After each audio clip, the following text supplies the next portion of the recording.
Are you guys ready to see something no one has seen yet?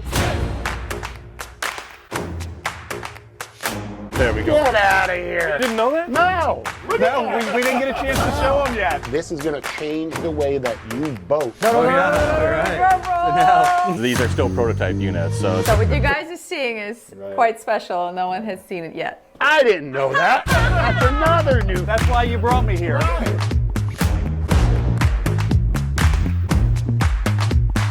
AI avoidance. That's incredible. We're at the forefront of a lot of autonomous technology. That could save my boat. And that's the difference between AI. This is a game changer. If you're not sure of what just happened, It's one of the most popular tech support calls we get.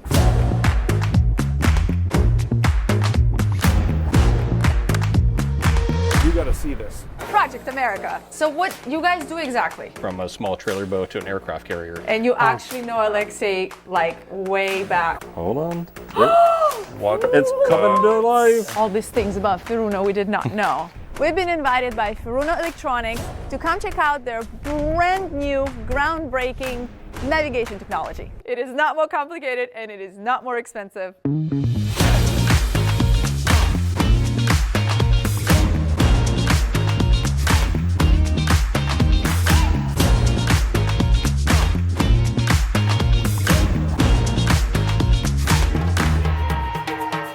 That's the longest boat name I've ever heard.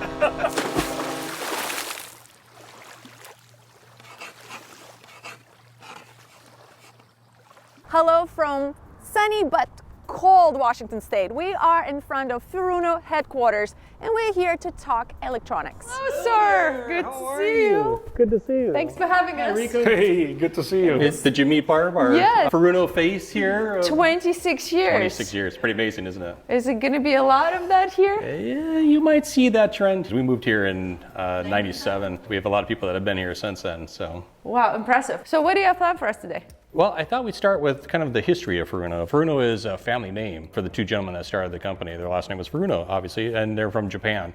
But we're actually an international company where we have subsidiaries around the world. And so here's just kind of a flavor of a few of the different countries that we have facilities. But the nice thing about that is no matter where you are around the world, you can get service on Furuno products. So Furuno started when? 1938 was 38? 38, yes. Wow. But in 1948 is when they created the first fish finder. It was a commercial fish finder. So that was the first product? First product. And then from there, 1959 was when they did the first radar. So radar's been around a long time as well. And then, you know, just product after product after product. And then the products that you guys are going to have on the boat, the NavNet product line, the very first one came out in 2001. From there, that kind of brings us up to 2023, 2024, where we're going with the new TZtouchXL that you're going to have on your boat. So a lot of product innovation in those years. And actually one of the things that's kind of cool, if you look on the wall here, is we're part of the National Marine Electronics Association. They have a convention every year where we all get together and we have awards that are voted on by dealers and people in the industry. They started this in 1972, where we won the very first award for a fish finder. And since then we've won 250 of these awards. Pretty crazy. I think I'm missing about 40 or 50 of the plaques here, but that's more than any two manufacturers combined. So pretty amazing. 250 awards. Yeah, Pretty I don't know crazy. if too many companies can say that. So yeah, and it ranges from recreational, leisure products all the way to commercial products as well. We span all of marine electronics from a small trailer boat to an aircraft carrier. Well, wait a minute. What's all this here? This is our museum, kind of just a fun little thing. We have some old products here. Like I think this actually is one of the first fish finders that we produced, which isn't that solid, isn't it? Yeah. Can you lift it? No. I think way. it's mounted to the. No, actually, No, it's I just think sitting. It's just sitting there. Oh wow. Wow. Yeah, it's pretty solid. Old radar with the radar scope that you look into, CRT tubes, even an old sonar there. You can see how big things used to be. So what prompted them starting this company? Why? Were they fishermen? When they first started off, they were basically installing electronics on boats. Okay. And that's how they started. And then they saw a need for fish finder technology. And so they started working on that acoustic technology and coming up with some new product that has never been introduced before. So they were really electronic geeks. Like that's really where the passion comes from. It seems like that. Yep. And the funny thing is one of the founding brothers, far after being retired, would still show up to the main headquarters in Nishinomiya and be there every day just because he enjoyed it so much. So He didn't want to retire. I think there is just a love of and geekery of Yeah, that would be my dad. I think even if he retires from his company, he's still going to show up there. right. Look at this radar here. How old is that? That's probably something from the 80s. I don't even know. Maybe even further back. Do you I think bet it it still works, actually. You think? Yeah. It probably does. Well, this won't. No, actually, believe it or not, this still works. What happened to this? This was obviously in a fire. It was on a workboat in the Gulf of Mexico. It's completely melted. It looks like a cartoon character. The boat, when they finally extinguished the fire, this is what happened to it. And so, believe it or not, it still works. They turned it on. Yeah, we even did an ad on it years ago. It's been to hell and back. So we call this Old Smoky, but believe it or not, here, I'll even turn it on here. Hear that beep? Yeah. Yes. Hold on. What? It's coming to life. Heck. Oh my God. So what? Oh, that's a depth sounder. It's a depth sounder. This is So crazy. this really is a testament to Furuno. Robust engineering. Right. I mean, here it's been through a fire. Look, you can even change the The contrast and the contrast. brightness and yeah. What? Unbelievable. So your equipment can go to hell and back and actually still work. Hopefully not, but wow. Crazy. It's like really melted. And it's working. Old Smoky. Good old Smoky. Incredible. Old fish finders that used to be printed instead of an LCD screen. I literally don't know anything about that. I have no idea how it worked. So just kind of fun seeing the history of where electronics have gone to what we'll show you a little bit later today of the new stuff that it's going to be on your boat, because it's amazing how what used to be a huge piece of equipment has now gone into a smaller LCD. Well, you guys are getting a big unit, but but it's still small, relatively speaking, compared to this. What is over there? Yeah, so we have both the leisure market, or we call light marine, and we have the commercial market. And we have the tech support guys that are actually talking to people on the phones. This is basically a large commercial bridge that we have set up here with radar and ECDIS, and we have different remotes on here and AIS, so that when they're talking to somebody that's on a ship and they may have something that's not working, they can actually come in here and simulate what's going on in there and be able to talk to them over the phone and tell them how to fix what's going on with the equipment. And this is actually a common theme. What you'll see is that even though this is in the deep sea section or the commercial section, we have a lab very similar to this for the recreational products, so that the phone techs that are working on recreational products can do the same thing, where they can pull out a piece of equipment, turn it on, try to figure out exactly what's going on, and walk a customer step by step on how to fix it. This is slightly larger than what we're gonna have, right? Yes, this is looks like it's probably about a 27-inch. And Can we still upgrade or? For the right amount. Part of the reason we wanted to do this, we start talking about electronics as being semi-custom yacht, and Bering told us electronics will be Furuno, no compromises, that's what it is. And we kind of went, okay, but like we used to other equipment, and we've used it many times and it's easy and stuff, do we have to do Furuno? And they said, yeah, it's an Explorer yacht, we built a commercial class regarding the size, it's gonna be Furuno. And Rico and I clearly remember we had dinner and we were talking about it, and we kind of said, well, it is more expensive and it's more complicated, but like all the super yachts we're touring, they all Furuno. And maybe there's a reason for that. Like all the captains are loving it. It seems like, it's sort of a grown-up equipment, like that's probably a good thing, but we probably should call Furuno, and we should really understand this complicated equipment and how to use it. So when we called you guys and we said, okay, we understand that this is more complicated and we would like to learn, you guys all in unison said, actually, it's not true. It is not more complicated and it is not more expensive. You said, you guys need to come out. We need to show you what the equipment is. I think you're gonna be really pleasantly surprised. Those was exact words that you guys used.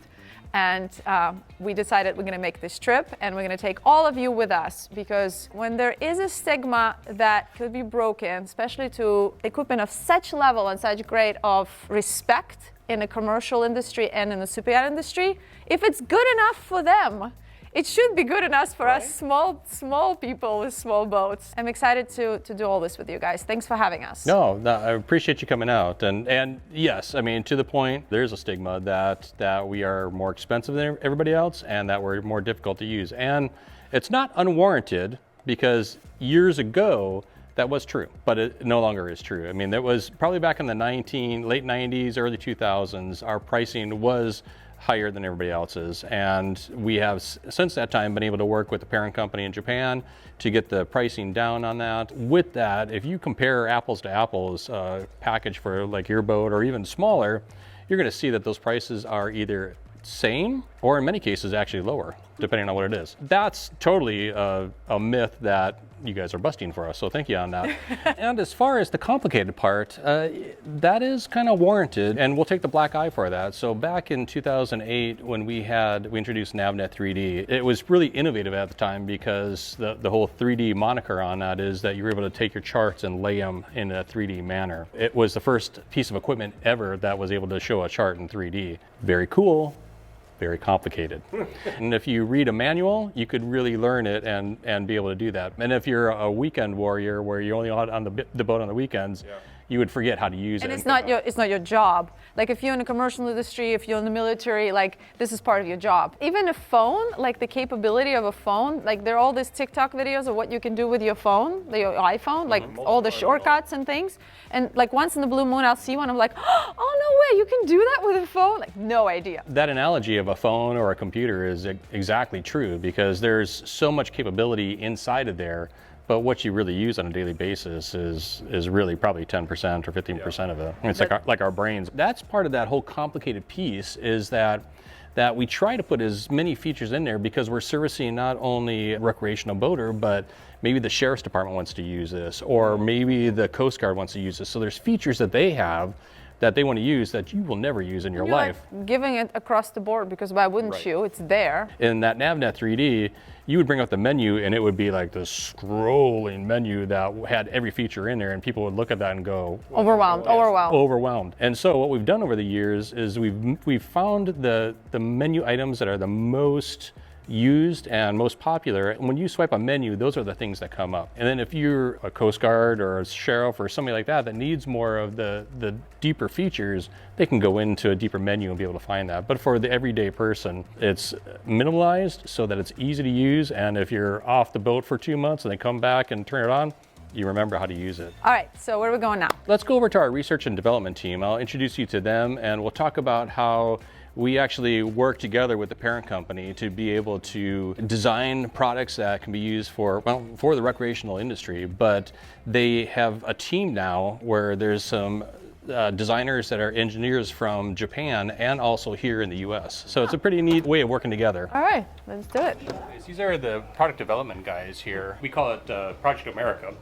But it really is Project America. Project America. That's right. It's like a superhero TV show. Project America. We have Eric Coons. Victoria. Hi, Victoria. This is Rico. Hi, Rico. Victoria. Nice meeting you. All We have right. Fred Enders. How you doing? Hi, Fred. Nice to meet you. And Victoria. Michi. Nice to meet you. This is Rico. He's got the camera in his hand. All right. Well, welcome, you guys. Glad to have you here. Yes. So what you guys do exactly? We are kind of like the interface between our Japanese development engineers and our R&D center, and kind of what the American customer, or typical world customer would expect. So we try to make sure that our products are designed and developed with all the correct features and things that people want, and with a user interface especially that's very simple and very Western kind of oriented. So it gets into like the whole touchscreen thing, and we'll go through that in a couple minutes. You guys are here from Japan. You on a certain amount of time, or you always living here? Well, good question. We are coming here for just project. If the project fails, we should come back right away. Trying to make sure the project does not fail. Yeah, So you're still here? Yes, That's a good I'm sign. Still here. That's a good Okay, thing. yeah. Right, All right, exactly. got it. Yeah. So the project that you guys are working on now is what? Basically our newer MFD line that is going to actually be installed on your boat, TZtouchXL line. Furuno is a little bit more of a conservative company in some ways, but when we find a good thing, we really like to stay with it and then evolve it. Kind of like you know, the Japanese automakers where they take like a good car and then they keep making it better and better and better. Yep. We apply the same kind of design iterations in our development, and that's the way we do it. It's been successful and it really works for us. When we started using the equipment and we want to change something, this would be the room to come back to. Yeah, perhaps. Yeah, perhaps. Yeah. Like we really depend on feedback from you know, from our customers, especially, you know, customers like you, and you know, developing with brand new product on brand new boats, and we want to make sure that it's designed properly for the market and that you guys are happy. And if you have any feedback, we try to incorporate that as soon as possible, as quickly as possible, if it makes sense, and we totally agree. So trying to innovate with this new line and come up with a lot of new feature sets, including new charts, new UI iteration tweaks that make the product better, and especially some new features that are pretty cool, which we'll talk about. The user interface. Oh, user Sorry, interface, the user okay. interface, yeah. So There's when going we to be say a lot UI, of lingo again yeah, exactly. that I have to learn. Yeah. Does the project ever end, or is it always evolving? It's always evolving. It's always evolving. So it's a non-stop, so you never Yeah. get to go home. I hope not. Yeah, they like it here typically, so we have a good time.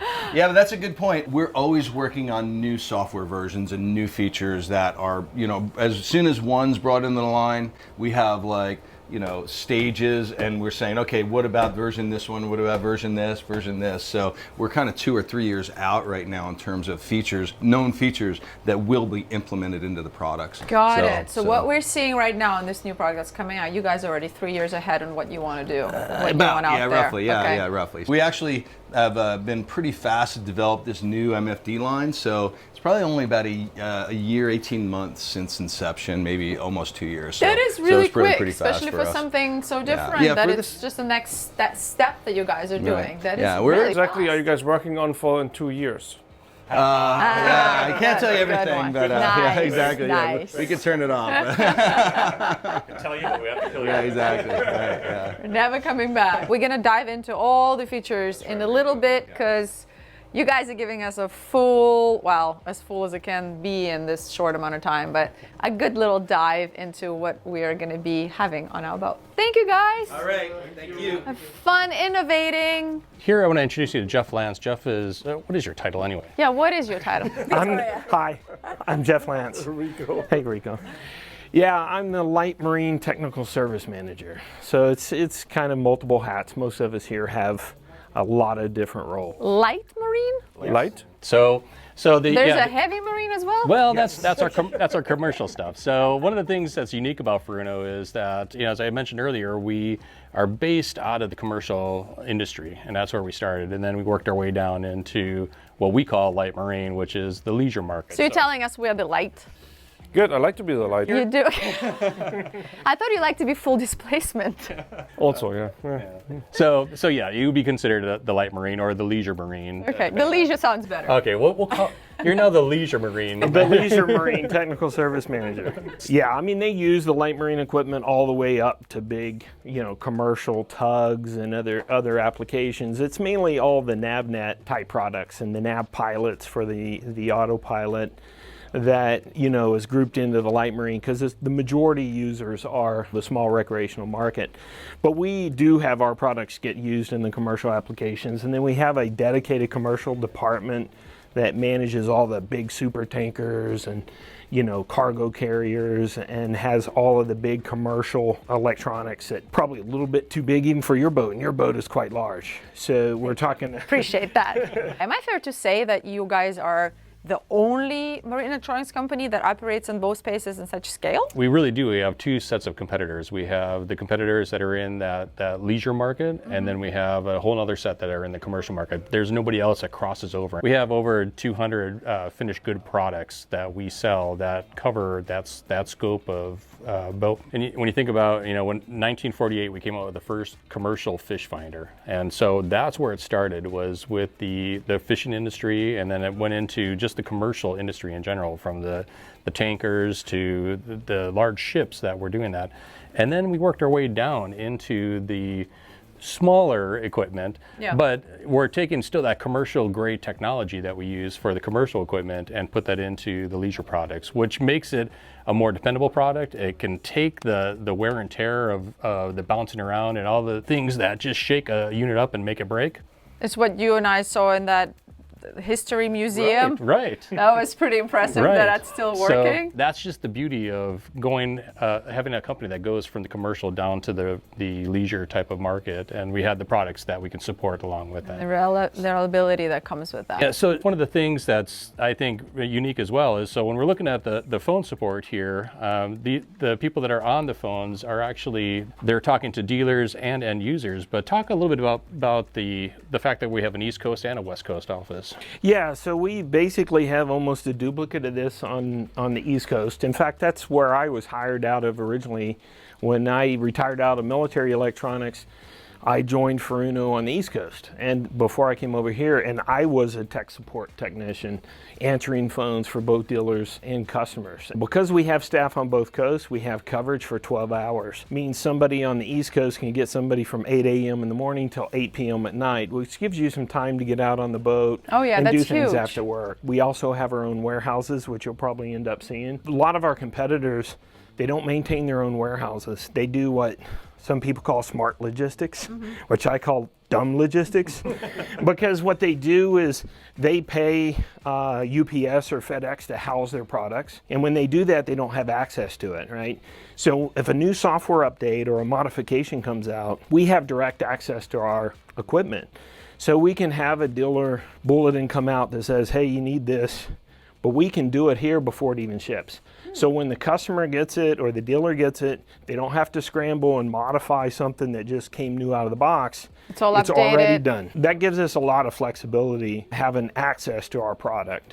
Oh, I feel like the biggest strength you have is that we are not in India right now, or Pakistan, or somewhere else. Nothing against those beautiful countries, but moving to this country, I thought customer support was one of the strongest things that America, US had. It's sad to see it dwindle and disappear, and it's admirable that you guys are keeping that going. Well, in addition to that, you know, we have a repair center, and our competitors don't have that either. Right here? Yes, right here. Oh. So the fact that, you know, when we plan a product and it has its life cycle, as it starts to age, it's going to need a knob or service. Yeah. We can do that here in the United States with our service center, and our competitors Let's take a walk in while you're don't talking have about that and show them where that's at. Yeah, so this is our commercial area here, some of our deep sea technicians and deep sea coordination.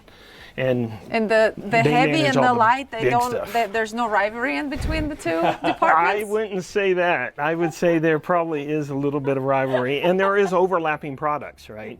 Sometimes on your vessel, AIS units or SAT compasses may be commercial product, and they mix with the light marine product, and so some of these overlapping products we both support. It all depends on what it's connected to. If it's connected to a NavNet, you'll usually talk to a light marine technician. If it's connected to nothing but commercial big radars, then we'll actually have a deep sea technician.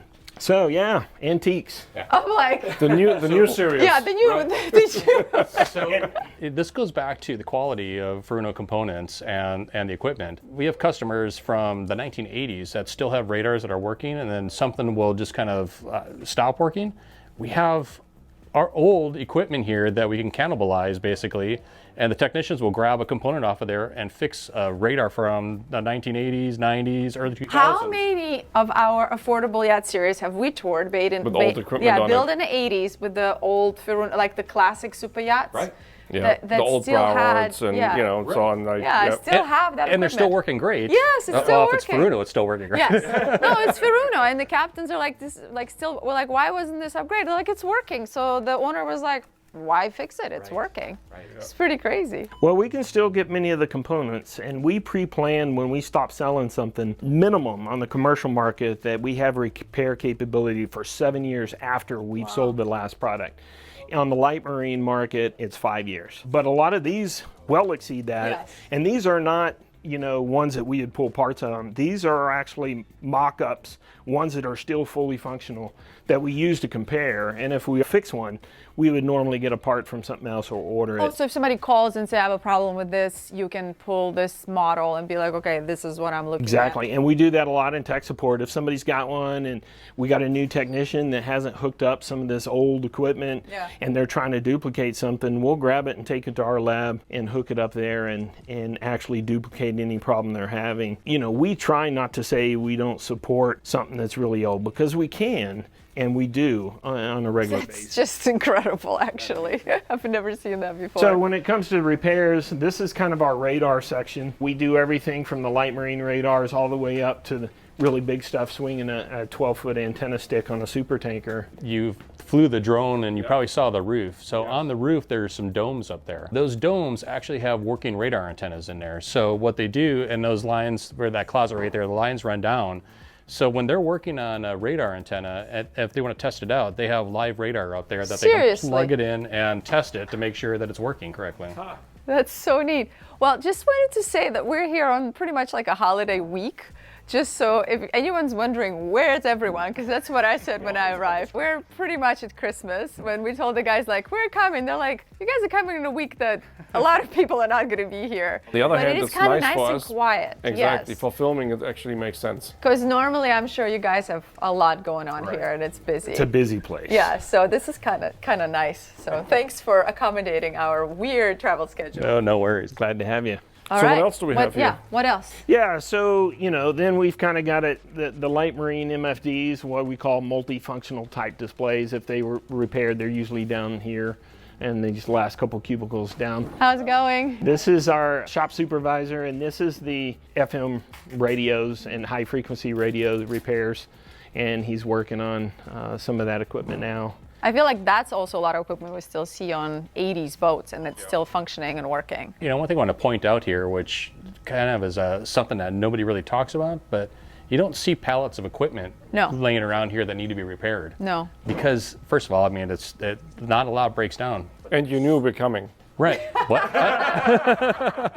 Actually, we have a 7 to 10 day turnaround is what we tell people. We always exceed that. If somebody sends in something for evaluation, it'll usually take about 3 days for it to get processed, unboxed, set up, and then onto a bench. And that third day, they'll start evaluating it, and usually by the 4th or 5th day, we already know what's wrong, and we're already calling them and saying, hey, here's what it's going to take to fix it. Do you want to fix it? But because you don't want customers calling every 2 minutes asking, is it done yet? Is it done yet? We generally tell everybody 7 to 10 business days. I got to show Rico's face because coming from a yacht management standpoint, I mean, I've heard him tell stories of certain things that take like 6 weeks to 4 months. Not calling any names, but 4 months on a battery charger. So that was interesting. Yeah, 7 to 10 days is insane. To have a diagnostic. It's pretty incredible, actually. Yeah. And that's been consistent since I started Furuno, 17 and a half years ago, and even before. I actually started in the Maryland office, and that's the advantage, right? We don't have a repair center over there, but we do have tech support. We do have our own product development folks, like the people you met with earlier. Yeah, we have a whole nother set over there too, that a couple of guys from Japan that are there that assist these guys as well. I forgot to mention that while we were talking to them. And then it gets put all fused together and then communicate with Japan and then make decisions. That's amazing. We got California, they got Florida. Yeah. So that combination of users kind of coming together with product development makes a good combination. And same thing with tech support. We have nowadays these great programs like Teams and Zoom and all these that we can have weekly meetings. So we have a tech meeting every Wednesday that customer feedback on the phone, new product, they're seeing this, we can grab it, we can get it to product development and get it taken care of right away if there is something on a new product that's developed. But usually they test and test and test to the point where it's usually operator things that customers get hung up on that we ask the UI to be tweaked to make it a little bit easier. So we have been working on user interface, to break some of these old perceptions. Well, what people are used to now, are loving it. I mean, they love the fact that we've embraced their feedback that we were, in many cases, more difficult to use, and nowadays that's not the case. But it also seems like everybody at Furuno has been with the company for quite some time. One small exception, Yeah. The youngster. Yeah, social media. Social media. Yeah. Well, we have somebody that's just retiring now, and he's been here for 4 years. and worked his way up from he was in the warehouse in Maryland, and now he's the general manager of Furuno and retiring from there. Why does he get to retire? He has a golf habit that he just has to. Has to follow. Yeah. New career. Right, exactly. Yeah. Pro golfer. But the tenure here, I mean, I've been here 25 years, 17 years. My boss, Dean, has been here 30 some years. We take care of our employees, and we really kind of treasure our employees, which is something that a lot of companies don't do anymore these days. It makes the employees want to stay for a long time as well. It makes the business a lot better because out of a customer's perspective, for example, or even an installer's perspective, if I can call up the manufacturer or the representation in the country wherever you are, and you have the expertise of 20 years, 30 years, 15 years, whatever it might be, you're already so far ahead of potential other companies where you have a way quicker turnover and everybody comes in as maybe a year or half a year of experience. Well, they don't know everything which you might have on your boat. Right. Well, and I'm sure on the phones you make friends with some of the dealers, and they know you by name. And yeah, I've got customers that I talked to when I was tech support on the East Coast that call me all the time. They'll be building a new boat like yourself, right? And they'll say, hey, I'm building another one. Can you help lay out what we need? And I'll draw it out for them, you know, and they'll just kind of lay it out in a fairly block diagram, but says, hey, these are the things you need. This is what's going to work for you. You get this following of customers that tend to stay with you also. But part of it's that diversification. You know, the fact that we have the commercial department, if the light marine market's down, they don't necessarily need to lay everybody off or do anything. There's plenty of work to go around here and lots of hats. That diversification helps us where other companies don't have that. And I think that makes us stronger for it for many different reasons. yeah, you know how many layoffs we've had since 1978, since Furuno USA started? Yeah. Zero. Zero? Wow. Okay, where are we going next? Okay. I'm itching to see the rest. It seems like there's a lot more. There's different sections of tables. It's just mainly places for us to do work. So we have the acoustics repair section for the fish finders and the multi-beam sonars and things like that. This is also the more light marine sounder repair station here. The larger sounders are on the other tables. But here is what we call the multifunction repair display area. You'll see the old NavNet 3D type console set up, where it's all been taken apart in a mock-up where we can individually test boards outside of the big bulky cases that those units have. I mean, you said you were from the Air Force, but a lot of the people that we hire are from the military that have worked on ships. Wait, you were in Air Force? I was Air Force, yeah. Oh, okay. So I was electronic warfare for over 20 years. Spent somewhere Whatever around that 18 means. and a half years overseas. Wow. So I was in Japan, in Okinawa, and I was in Germany. So I really didn't spend a lot of time stateside other than the electronics school initially. But I enjoyed every minute of it. A lot of the techs that we hire will have military electronic experience. Or Makes sense. It's a lot of training that goes into it. And it is, and they've And all invested very all that serious money. equipment. And these are all working units that is here for a tech to be able to use for comparison. Similar to those other ones that you've seen that were older, different open array. And I mean, these are actually dome radars, but we have open array down there. So you've probably never seen this actually. No, This is never. how a dome radar looks from the inside. Never seen. Yeah, it is. This And is what turns in the inside. a lot of the the dome technology is the same, where it's basically an array radar that spins just like the really big ones. And I tell people that, you know, it's this antenna size. The bigger your antenna, the better your eyesight. So in the domes, if you have a dome that has a bigger array internally, like a 24-inch dome compared to a 16-inch dome, the eyesight's going to be slightly better on the bigger antenna stick. So size matters. Size does matter when it comes to the radar arrays. And you know, I tell people those super tankers have a 12-foot stick, not to look cool, but for a reason. They need it. Stick. This is kind of an all-in-one area with whoever needs to work on anything. This is big sonar units here. We have the big sonars where it sends a sonar tube under the water and spins. We have a very popular sonar called the CH8L. You know, we couldn't keep them in stock. They were just flying out the door. A lot of these fishermen are putting them on smaller and smaller sports fishing boats. With 200 products. With more than 200? What did you say? Well, Our Denton office keeps the top 300 products. How so many I products would say, is there how many for active tech products? support? Tech support, we support all of the Furuno products. Yeah, so going back, like I said, back to the 80s. So that's hundreds, probably 500 products. I mean, I guess you don't have that many new people since you guys are all here for so long. But how do you even get trained on so many products for tech support? In the off season, like right now, Yeah. I take all of the techs usually on a Thursday. Yeah. And while the phones are slow, I'll take half of them and we'll go in a classroom and you we'll just cover stuff. So it's really like apprenticeship. You just teach them about products. I learn something every day. Yeah. We always tell all the techs that if you don't learn something today, you're not doing your job, because there's always something to learn. We'll do anything we can to find an answer, to see if we can come up with a part if somebody needs one, no matter how old a piece of equipment is. Would you say it's challenging but rewarding? Oh yeah, because every day it's a different day. You know, it's not the same old drudgery. One day you're talking about the newest high-tech, you know, TZ3s and XLs. The next call you're talking to somebody that has something, you From know, the even 80s. pre-NavNet. Yeah. You know, the green screen, what we call cathode ray tubes that are big and bulky. That is. Before But your they're time. still in. Yeah, yeah, They're yeah. still in action. Way before my time. How many lot of people are times. in your department? So we've got 4 phone techs Okay. here, and we've got 2 in the Denton office.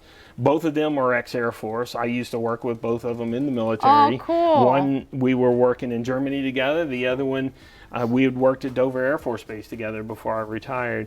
That's so cool. We I have a love lot that. of connections. It is like a family, Yeah. you know, as far as the company and, you know, the connections. You know, Fred Enders in product development, he used to work in the Navy with Bill Haynes back when they were in the Navy together. Tawny, I don't know if you've seen her, she's one of our newest techs. If she gets something that she hasn't encountered before, she can put them on mute or say, hold on a second, and ask whoever's free. You know, if Yeah. I'm not there, there's, you know, 3 other techs.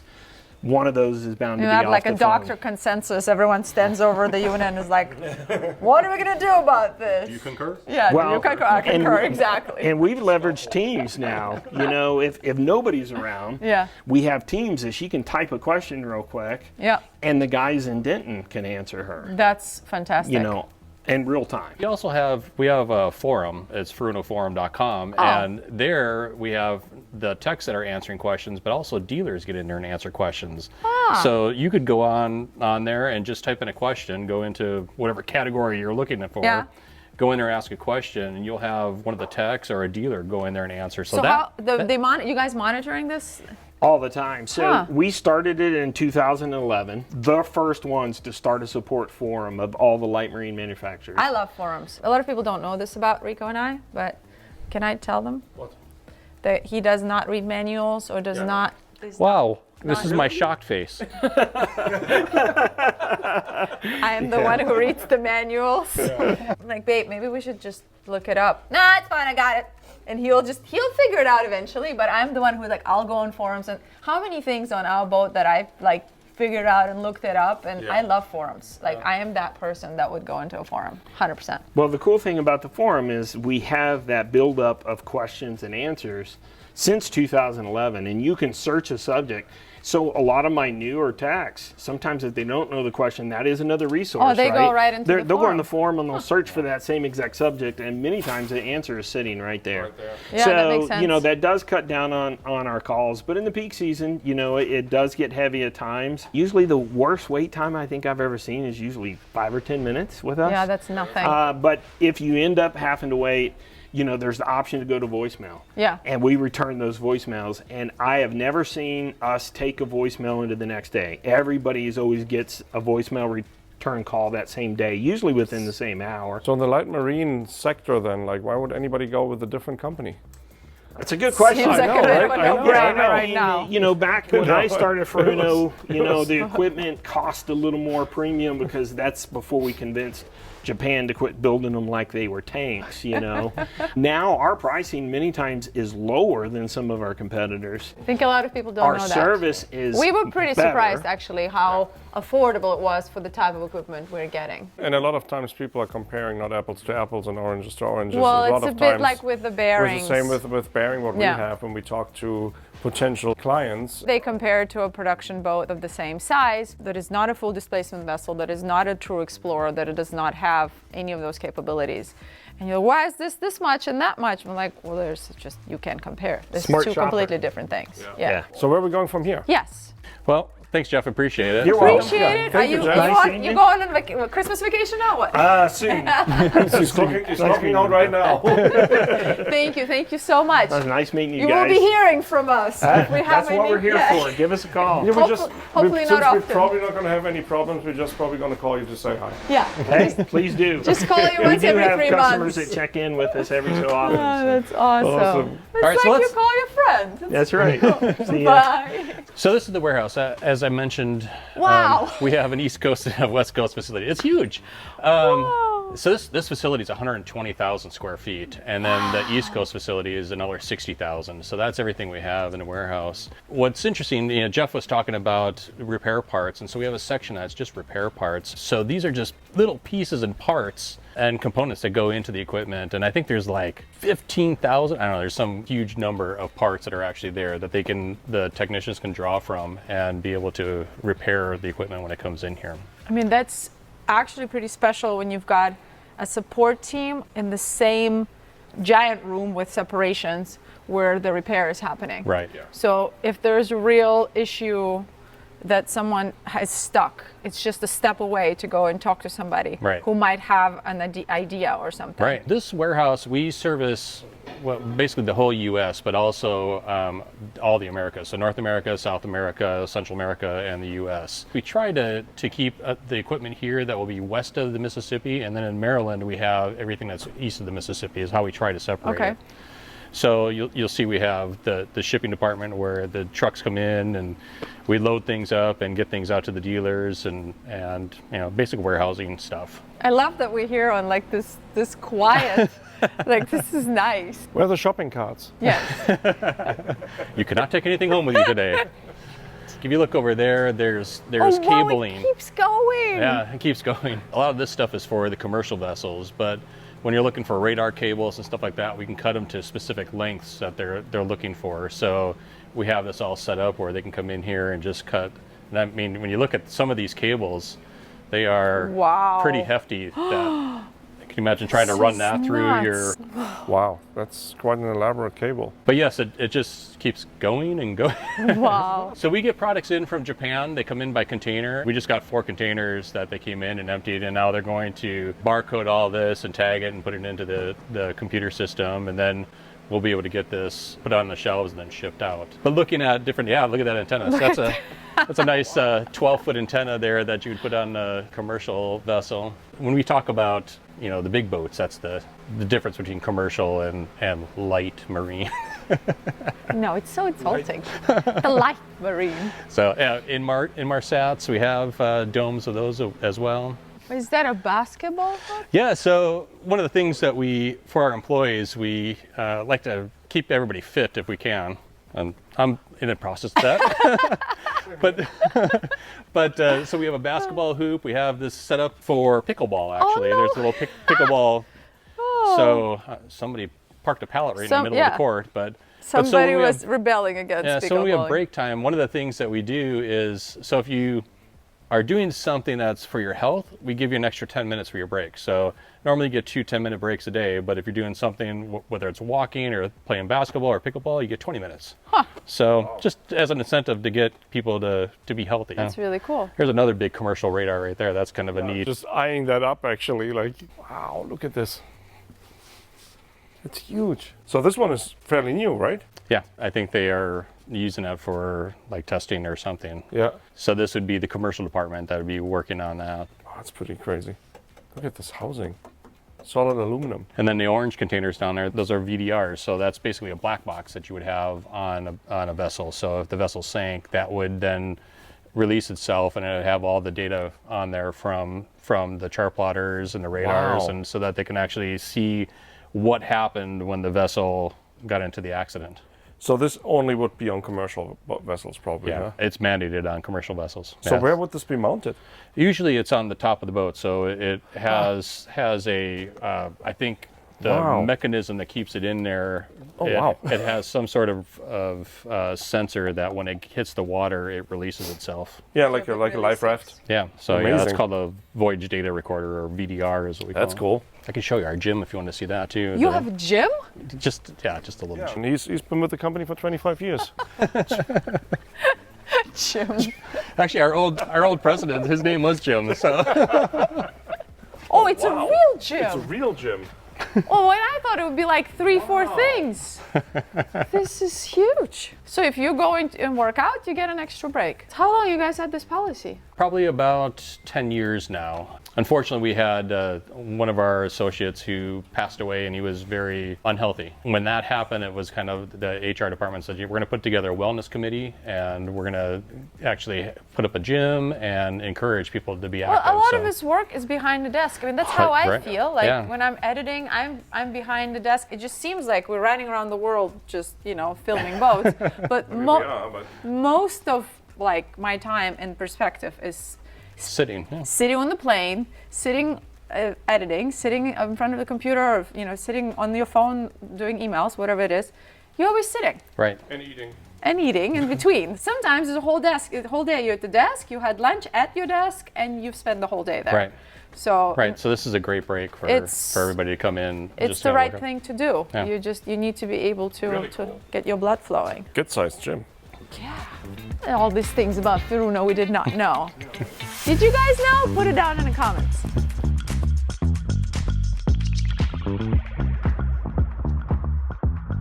And you've got a movie studio. And we have a movie studio. This is where we shoot a lot of the videos that we do for our end users, where we talk to them about tips and tricks and different things. So we have it set up with a green screen if we want to do a green screen with it. We have just different setups in here. We have kind of a booth set up in here where Check this out. This is where they do podcasts. No, I'm just kidding. You need to. we need to. Oh, look yeah. at this. All right, what are you going to show us? So today we're going to talk about. This is fun. This started during COVID. Just after COVID. So we were doing it in our conference room, and then we decided that we were going to just take a room and set up a studio, because it's, anytime Yeah. you go to fix something, anytime you need to learn something, do you look in a manual, Rico? Nope. No, you don't. You go on YouTube to look true. at it. All I call a service location is some service center. Right. Yeah. Right. So that was kind of the impetus for this, is we decided that we were going to set up a room where we can come in here and do different videos on different pieces of equipment and how to use it or how to fix it. We have some that are just for our dealers. We have some Yeah. that are for end users. So it's just an easier way to kind of speak to them and have them follow along with how to do something. So we finally made it into the secret project room.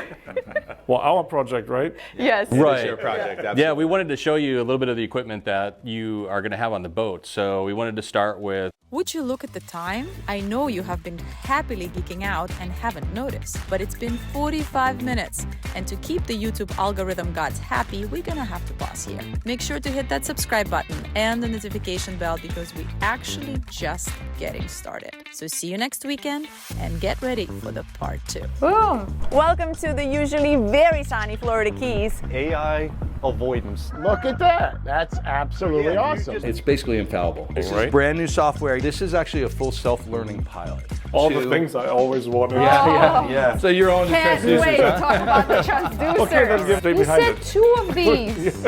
Cannot wait to show it to you.